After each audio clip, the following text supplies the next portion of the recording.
Ich war Pianist.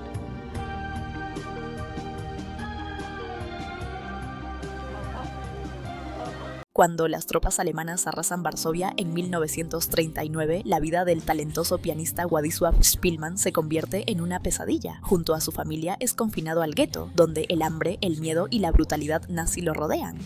En 1939, durante el estallido de la guerra entre Polonia y Alemania, Władysław Szpilman, un talentoso pianista, se desempeñaba como músico en una emisora de radio. Una tarde, mientras interpretaba una pieza al piano, comenzaron a escucharse disparos y explosiones en las cercanías. Szpilman, habituado ya al caos de aquellos días, continuó tocando sin inmutarse. Sin embargo, cuando los escombros comenzaron a caer dentro del estudio, el operador de la radio le pidió que se detuviera. Szpilman se negó, aferrado a su música, hasta que una fuerte explosión lo hirió en la cabeza. Aturdido, salió del estudio solo para encontrarse con una multitud que huía apresuradamente del edificio. En medio del tumulto, una joven admiradora se le acercó conmovida, expresándole cuánto apreciaba su música. Al notar que Szpilman sangraba por la cabeza, mostró preocupación, pero él le restó importancia. El compañero de la joven, ansioso por alejarse del peligro, la tomó del brazo para guiarla fuera del lugar mientras nuevas explosiones sacudían el entorno.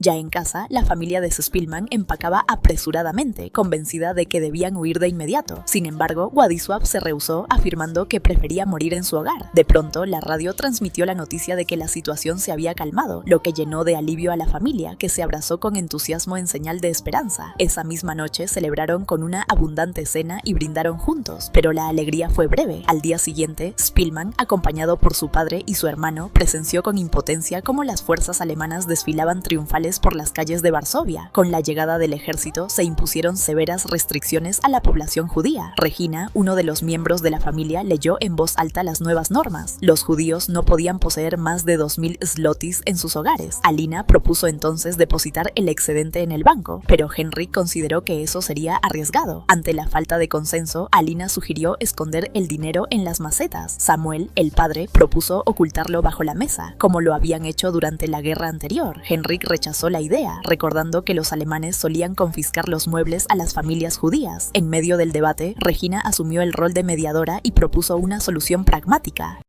esconder el dinero dentro del violín de Szpilman y el reloj de oro en una de las macetas. Finalmente, todos estuvieron de acuerdo. Más tarde, Szpilman intentó comunicarse con el dueño de la emisora de radio para solicitar trabajo, pero la respuesta fue desalentadora. Todas las estaciones habían sido destruidas y no había planes de reabrirlas. Desempleado, Szpilman quedó sin rumbo. Tiempo después, se reencontró con la joven admiradora, cuyo nombre era Dorota. Ella le contó cómo había llegado a la estación aquel día. A pesar de lo trágico de las circunstancias, Szpilman se sintió agradecido de haberla conocido. La invitó a tomar un café, pero al llegar al local se toparon con un cartel que decía: prohibida la entrada a judíos y perros. Dorota, indignada, quiso protestar, pero Szpilman la convenció de dejarlo pasar. Ella propuso entonces ir al parque, pero él le explicó que tampoco les estaba permitido el acceso allí. Poco después se promulgó un nuevo decreto. Los judíos debían colocar un emblema distintivo en la puerta de sus viviendas y portar un brazalete blanco como señal de identificación. Quienes no lo hicieran serían severamente castigados.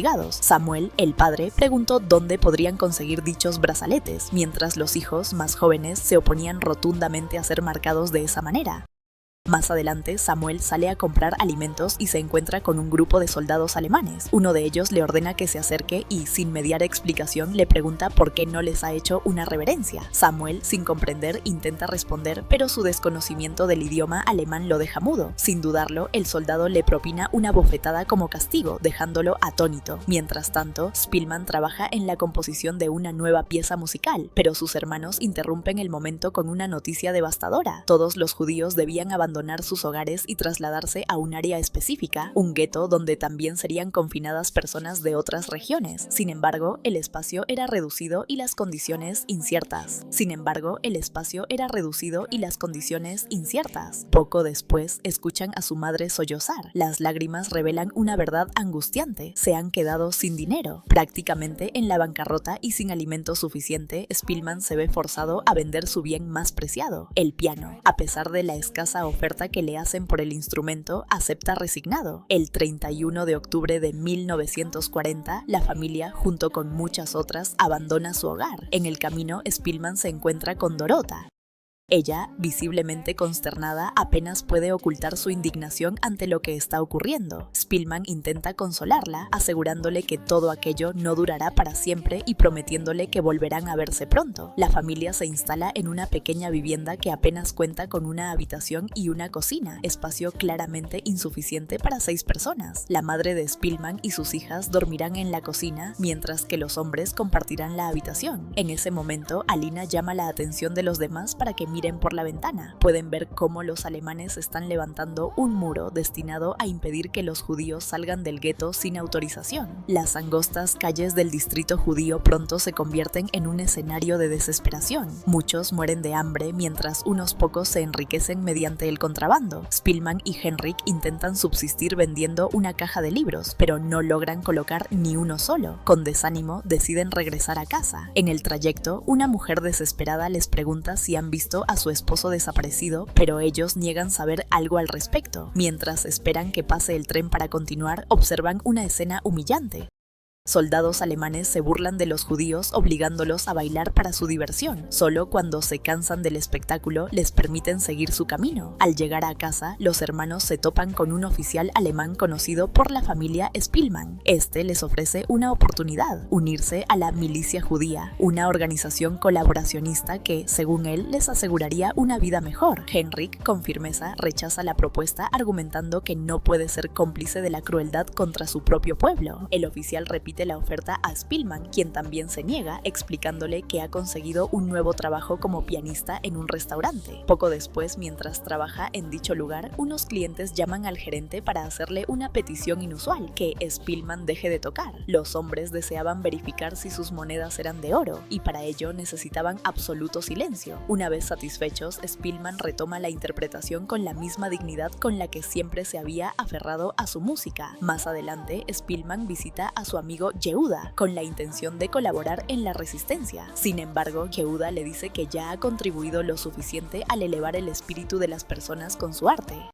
Al regresar a casa, Spillman presencia una escena desgarradora. Varios judíos contrabandean productos a través del muro. Un grupo de niños intenta colarse por una alcantarilla. De pronto, uno de ellos queda atrapado. Un soldado alemán lo atrapa desde el otro lado y, pese a los intentos de Spillman por intervenir, el niño es golpeado brutalmente hasta morir. En casa, la madre de Spillman sirve la cena y, con voz serena pero firme, les pide a todos que no hablen de desgracias durante la comida. Sin embargo, Henrik ignora su ruego y comienza a relatar con crudeza el asesinato de un médico judío en plena cirugía. Luego lanza duras críticas contra Spillman, acusándolo de tocar música para los judíos adinerados del distrito, insinuando que se ha vuelto indiferente al sufrimiento del pueblo. La tensa discusión es abruptamente interrumpida por la llegada de los soldados alemanes, lo que obliga a la familia a apagar todas las luces. Desde la ventana observan con horror cómo los militares irrumpen en un apartamento vecino, ordenan a los ocupantes levantarse de la mesa, y cuando uno de ellos, un hombre inválido, les explica que no puede hacerlo, los soldados lo toman sin piedad y lo arrojan por la ventana. La madre de Spillman grita, desgarrada por el espanto.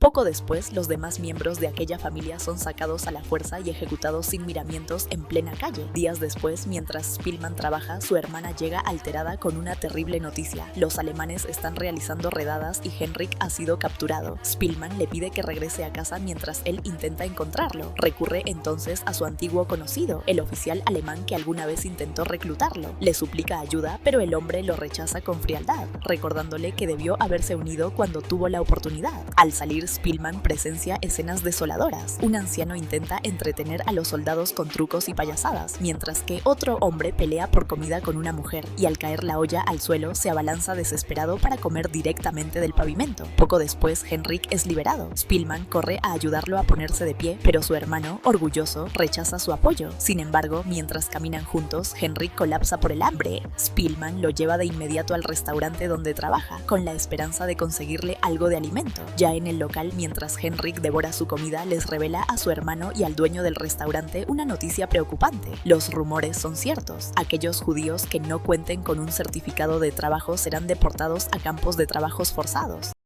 De regreso a casa, Spielman se encuentra con su amigo Yehuda y le comparte lo que ha escuchado. Yehuda intenta tranquilizarlo, pero Spielman está decidido a proteger a su familia. Ya ha conseguido certificados para todos, excepto para su padre. Yehuda le recomienda acudir a su contacto, Majorek, quien podría ayudar. Al día siguiente, Spielman y su padre acuden a una fábrica de uniformes. Allí, gracias a Majorek, logran obtener el último certificado que necesitaban. En 1942, la situación empeora. Las autoridades alemanas inician el desalojo masivo de los judíos, despojándolos de sus hogares y pertenencias. A pesar del caos, el padre de Spielman intenta ver el lado positivo, destacando que al menos siguen juntos. Pero ese atisbo de esperanza se desvanece cuando un disparo irrumpe en el aire, recordándoles la brutal realidad. Los alemanes han reunido a la población judía en una gran explanada. Comienzan a separar a los jóvenes de sus familias, mientras un soldado instruye al resto para que recojan sus cosas y se presenten al día siguiente en el mismo lugar. Cuando una joven pregunta a dónde serán llevados, el oficial responde con un disparo a su cabeza, dejando a todos paralizados de miedo. Durante la madrugada, Spielman se acerca a su madre y le pide perdón. Está devastado porque creyó que los certificados serían suficientes para mantener a la familia unida. Regina, con resignación, solo ruega porque Henrik y Alina encuentren un destino más benigno que el que les espera a todos. Mientras las horas avanzan, la familia permanece reunida a la espera de su traslado. Samuel conversa con otros hombres y uno de ellos expresa en voz baja lo que todos temen. No los están enviando a trabajar, los están conduciendo a un matadero. Poco después, Henrik y Halina logran reunirse con su familia en medio de un silencio cargado de incertidumbre. Las horas pasaban con una lentitud insoportable. Los niños se deshidrataban por la sed, las mujeres lloraban con desesperación y el ambiente era una mezcla sofocante de calor, miedo y resignación. Entre ellos, un niño ofrecía un toffee a cambio de 20 rupias, una suma exorbitante dada la situación. Sin embargo, Samuel lo compró. Con una cuchilla lo dividió cuidadosamente en 6 partes, entregando un pequeño trozo a cada miembro de su familia, como si fuera un último acto de ternura en medio del abismo. Mientras todos eran forzados a abordar los trenes, el oficial alemán que anteriormente había intentado reclutar a Spielman para la milicia judía lo sacó discretamente de la fila. Spielman, desconcertado, clamaba por su familia, pero el oficial le ordenó en voz baja: «No grites, te he salvado la vida, huye», y así lo hizo. Spielman escapó, mientras los demás judíos, incluidos sus seres queridos, eran llevados hacia un destino del que nadie regresaba. A paso firme pero roto por dentro, Spielman se mezcló entre los trabajadores forzados. En la estación vio cómo su padre, madre y hermanos eran separados. A quienes se resistían a subir al tren, los soldados los golpeaban o ejecutaban sin piedad. Todos sabían la verdad, los que partían en aquellos vagones no volverían jamás. Cuando logró alejarse, Spielman rompió en llanto. La devastadora conciencia de haber perdido a su familia lo atravesaba como un cuchillo. Se dirigió a la imprenta donde trabajaba su amigo Yehuda, pero encontró el lugar vacío. Todos habían sido ejecutados. Luego fue hasta el restaurante donde solía tocar el piano, y allí descubrió a su antiguo jefe oculto bajo el escenario. Lo llamó por su nombre, y juntos decidieron esconderse unos días, esperando que el peligro se disipara. Con el paso del tiempo, la tensión en el ambiente disminuyó ligeramente. Al salirse, Spielman se integró como trabajador en un campo donde aún sobrevivían unos pocos judíos. No obstante, el acecho de la muerte seguía presente, ya que los soldados alemanes continuaban ejecutando a quienes les placía, sin razón alguna.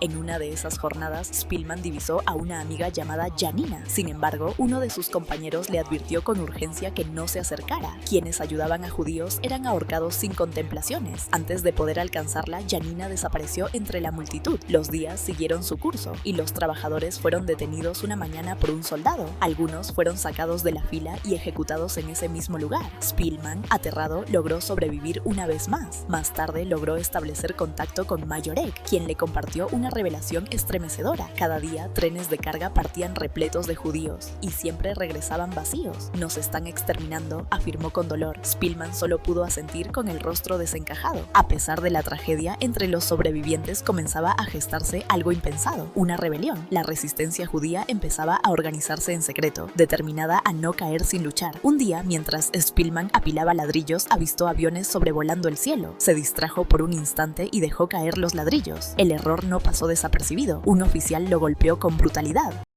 Tras ello, fue asignado a una nueva tarea. En cierto momento, un oficial reunió a todos los trabajadores y, con tono gélido, les advirtió que no había escapatoria. Uno de ellos debía ser elegido diariamente para ir a la ciudad en busca de pan y patatas. Así, cada día, uno se arriesgaba al cruzar las fronteras del gueto, pero esa misión también servía a un propósito oculto. Junto con la comida, se empezaron a introducir armas, formando un pequeño pero letal arsenal para la inminente revuelta. Una noche, mientras compartía confidencias con Majorek, Spillman le reveló su deseo de escapar. Majorek, realista, le advirtió que sobrevivir fuera del gueto era casi imposible. Los alemanes disparaban a los judíos sin hacer preguntas. Aún así, Spillman le explicó que, mientras trabajaba en la ciudad, había visto a una antigua conocida, una artista como él, una mujer de buen corazón. Le pidió que, cuando saliera en busca de provisiones, le hablara de él y le rogara ayuda. Majorek, comprendiendo la desesperación de su amigo, aceptó la petición. Al día siguiente, un oficial alemán inspeccionó el contenido de las provisiones y descubrió que no se trataba de pan y patatas, como se le había indicado, sino de granos de maíz y arroz. Afortunadamente, no notó que al fondo de la bolsa se ocultaban armas. Aquella noche, Majorek le informó a Spillman que su amiga ya no vivía en el distrito, pero que había conseguido una vía de escape para él. De pronto, ambos fueron interceptados por un oficial alemán que, sin razón aparente, los golpeó brutalmente. ¿Saben por qué los golpeó?, preguntó. Al ver que nadie respondía, él mismo contestó con frialdad: hoy es año nuevo, y así lo celebro. La violencia arbitraria era una constante. Los soldados alemanes torturaban a los judíos sin remordimiento alguno. Poco tiempo después, Spillman se preparó para ejecutar su huida. Llegó al lugar acordado donde lo esperaban Janina y su esposo. Ella se alegró de verlo y lo recibió con afecto, pero dentro del hogar le informaron que no podían alojarlo, ya que los alemanes vigilaban constantemente la zona. Tras ofrecerle ropa limpia y algo de comida, un hombre lo acompañó a otra casa, donde le pidió que se ocultara detrás de un estante. Le explicó que pronto lo trasladarían a una vivienda cercana al campamento alemán. A la mañana siguiente, ambos abordaron un tren hasta llegar a un edificio discreto. Allí, el hombre le recordó cerrar siempre las cortinas por las noches y le aseguró: mi esposa vendrá en una semana con víveres. También le entregó una dirección alternativa por si surgían complicaciones. Por primera vez en mucho tiempo, Spillman logró dormir con algo de tranquilidad. Sin embargo, la paz fue efímera. Al poco tiempo se escuchó una serie de explosiones. Días después estalló un violento enfrentamiento entre los judíos insurgentes y las tropas alemanas en esa misma zona. Los soldados arrasaron con todos los combatientes. Si Spillman hubiese estado del otro lado del muro, también habría sido asesinado. En una ocasión, Janina logró visitarlo y conversaron sobre aquellos que se habían alzado contra los nazis. Aunque admiraba su valentía, Spillman no podía evitar sentirse desanimado. Poco tiempo después, el hombre que lo ayudaba le trajo noticias alarmantes. Estaban buscándolo y debía abandonar el lugar cuanto antes. Janina y su esposo habían sido capturados. A pesar del peligro y la escasez de comida, Spillman decidió quedarse un tiempo más. Días después, mientras buscaba provisiones en la habitación, unos platos cayeron accidentalmente al suelo, haciendo ruido. Una vecina, alertada por el sonido, llamó a su puerta. Al no obtener respuesta, lo amenazó con denunciarlo a la policía. Ante el inminente riesgo, Spillman tomó una decisión desesperada: huir. Al salir, la mujer lo interceptó e intentó interrogarlo. Descubrió que era judío y comenzó a gritar. Afortunadamente, otra inquilina salió de su apartamento y distrajo a la denunciante, brindándole a Spillman la oportunidad que necesitaba para escapar. Poco después llegó a la otra dirección que le había sido proporcionada. Para su sorpresa, quien abrió la puerta fue Dorota. Ahora estaba casada y embarazada. Tras el conmovedor reencuentro, Spillman le preguntó por su vida y por el destino de su hermano. Ella, con tristeza, le respondió que había muerto. Momentos más tarde, apareció el esposo de Dorota, quien le aseguró que al día siguiente lo llevaría a un lugar seguro. A la mañana siguiente, Spillman despertó con el suave sonido del cello de Dorota, quien practicaba en el salón. Luego, su esposo lo acompañó a un apartamento en una zona controlada por los alemanes. Aquí nadie sabrá nada, le dijo con confianza. En la habitación había un piano. Spillman se acercó a él y, aunque no podía emitir sonido alguno, simuló tocar las teclas en silencio, manteniéndose conectado con lo único que aún le daba sentido: la música. Días después, el esposo de Dorota presentó a Spillman a un hombre que, según explicó, sería el encargado de llevarle comida y bebida. Antes de marcharse, cerró la puerta con llave desde afuera y le compartió una noticia esperanzadora: los aliados estaban bombardeando a los alemanes. Es el principio del fin, le dijo con una mezcla de alivio y advertencia. Pasaron 2 semanas sin noticias ni alimento. Cuando el hombre finalmente reapareció, se disculpó por la ausencia y explicó que un país vecino había lanzado un ataque contra Alemania, asegurando que su dominio estaba llegando a su fin y que la paz estaba cerca. Le dejó provisiones y volvió a marcharse. Poco tiempo después, Dorota y su esposo lograron visitarlo. Lo encontraron gravemente enfermo. Llamar a un médico era imposible en esas condiciones, pero ella le proporcionó comida y medicinas. Le explicó que debían marcharse por la inminencia del conflicto. Antes de irse, su esposo contactó a un médico de confianza, quien logró brindarle tratamiento básico a Spillman. Tras su partida, la guerra estalló precisamente en el lugar donde Spillman se ocultaba. Otro país enemigo había comenzado su ofensiva contra los alemanes, con la ciudad en ruinas, sin agua ni comida y con soldados enemigos ocupando el edificio. Spillman decidió escapar, pero la puerta estaba cerrada con candado. Fue entonces cuando los alemanes desplegaron artillería pesada. Un tanque disparó contra el edificio, abriendo un boquete que le permitió finalmente escapar. Ya en libertad, Spillman se refugió en un hospital abandonado. Allí encontró algo de comida y logró preparar un estofado improvisado. Desde su escondite observaba con impotencia los cadáveres calcinados de judíos en las calles, mientras los soldados alemanes aún se permitían comer en calma. Con los días, los alemanes empezaron a incendiar los edificios uno a uno. Al percibir que el hospital sería el próximo en ser destruido, Spillman se lanzó por una ventana, lesionándose una pierna. Arrastrándose con dificultad, logró cruzar el muro y caminar entre los escombros del antiguo gueto, ahora reducido a cenizas. Hambriento y debilitado, registró cada rincón en busca de comida hasta que encontró una lata. Justo cuando se preparaba para abrirla, escuchó pasos. Tomó la lata y subió a un piso superior para esconderse. Esa noche, mientras intentaba abrirla en silencio, un oficial alemán apareció inesperadamente. El soldado lo observó y le preguntó qué estaba haciendo. Spillman, exhausto, respondió que solo intentaba abrir la lata para comer. El oficial, intrigado, le preguntó su profesión. Era pianista, respondió Spillman con voz temblorosa. El alemán lo condujo a un piano cercano y le pidió que tocara. A pesar del frío, el hambre y el miedo, Spillman interpretó una pieza con maestría, dejando al oficial visiblemente conmovido. Luego, el soldado le preguntó si era judío y si se encontraba escondido. Spillman asintió con sinceridad. Lejos de delatarlo, el oficial comenzó a llevarle comida en secreto durante varios días. En una de sus últimas visitas, le advirtió que el ejército enemigo había cruzado el río y que los alemanes estaban por retirarse. Al despedirse, le ofreció su abrigo militar, consciente del crudo invierno que venía. Luego, se marchó. Poco después, comenzó un violento bombardeo. Cuando finalmente cesó, Spillman salió de su escondite. Sin embargo, al deambular por las calles vistiendo un abrigo alemán, fue blanco de disparos. La gente lo confundió con un soldado enemigo. Entre gritos, Spillman se defendió. «No soy alemán, soy polaco, soy judío». Le preguntaron por qué llevaba ese abrigo, y él respondió con firmeza: «Para protegerme del frío». Al comprobar su identidad, los presentes bajaron las armas y lo dejaron ir. Había sobrevivido, sin familia, sin hogar, pero aún con vida, y con su música intacta. Por otro lado, el oficial alemán que había salvado a Spillman fue capturado por las fuerzas enemigas. Mientras se encontraba prisionero, un hombre se le acercó, lamentando haber perdido su música en medio del caos. Al escucharlo, el oficial le preguntó: «¿Conoces a Spillman?». El hombre respondió con naturalidad: «Claro, ¿y quién no lo conoce?». Entonces el oficial le suplicó que le enviara un mensaje, que le dijera a Spillman que estaba en problemas, que él lo conocía,